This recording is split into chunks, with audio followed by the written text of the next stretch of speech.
الله أكبر الله أكبر الله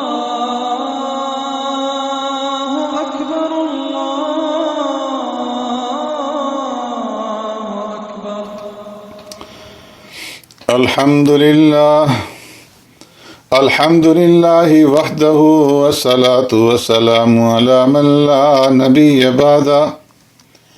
أما بعد فأعوذ بالله من الشيطان الرجيم. بسم الله الرحمن الرحيم. لإيلاف قريش إيلافهم رحلة الشتاء والصيف. صدق اللہ مولانا العظیم. معزز سامعین و ناظرین، سورہ قریش مکی صورت ہے اور اس صورت کے اندر 4 آیات ہیں. ترتیبی اعتبار سے اس صورت کا نمبر 106 ہے اور نزولی اعتبار سے اس کا نمبر 29 ہے. لإیلاف قریش سے اس صورت کا نام سورہ قریش جو ہے وہ لیا گیا ہے اور نزول کے اعتبار سے سورہ قریش سورہ 3 کے بعد نازل ہوئی. اللہ تبارک و تعالیٰ نے اس صورت میں سمجھایا ہے کہ قریش کو اللہ کے گھر خانہ کعبہ کی وجہ سے دنیاوی وجاہت حاصل رہی ہے اور آئندہ بھی ان کو رہے گی. ان کو تجارتی قافلے جو سردیوں اور گرمیوں میں دوسرے مقامات پر جاتے تھے، میں اس بنا پر یہ قافلے ڈاکوؤں سے اور راہزنوں سے محفوظ رہتے تھے کہ وہ خانہ کعبہ کے متولیوں کا قافلہ ہے اور اس قافلے کو وہ نہیں لوٹا کرتے تھے.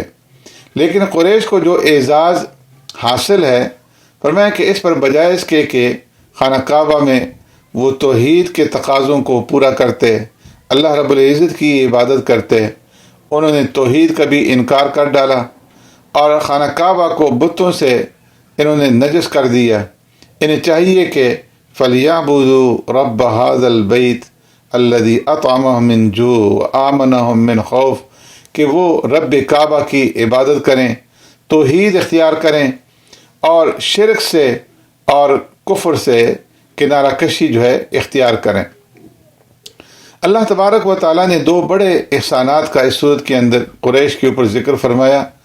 پہلا یہ کہ وہ بلا خوف و خطر جو ہے گرمیوں میں شام کی طرف اور سردیوں میں یمن کی طرف تجارتی سفر کیا کرتے تھے اور یہ تجارتی سفر ان کا بہت بڑا ذریعہ معاش بھی تھا. دوسرا احسان یہ کہ اللہ تبارک و تعالیٰ نے انہیں بلد حرام میں امن، اطمینان اور تحفظ کی جو نعمت ہے یہ عطا فرمائی تھی. یہ 2 نعمتیں ذکر فرما کر کے انہیں سمجھایا گیا کہ خود فریبی کے اندر، خود پسندی کے اندر، قوم پرستی کے اندر مبتلا مت ہو جاؤ، اس سے باز آؤ اور بیت اللہ کی رب کی عبادت کرو کہ جس نے تمہیں اپنی ان بے بہا نعمتوں سے نوازا ہے. فرمایا کہ اصل چیز تو عبادت ہے اور عبادت کا ماحول بنتا ہے اچھی معیشت سے اور امن سے.